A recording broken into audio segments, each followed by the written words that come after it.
1941 metai. Vokiečiai pradeda operaciją pavadinimu Barbarossa. Sovietai išstumiami iš Baltijos šalių. Kai kuriuos įvykius Lietuvoje vokiečiai užfiksavo kamerą. Šiuolaikinės technologijos mums leidžia į senus įrašus pažvelgti visomis spalvomis. Vaizdo įraše matomi vokiečių tankai riedantis į Jonavą. Artilerija apšaudo miestą. Miesto pastatai dega.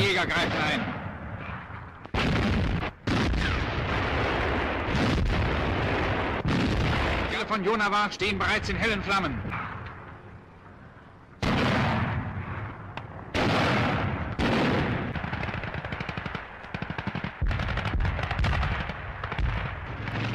Matomi pasiduodantys sovietų kariai ir sunaikinta jų technika.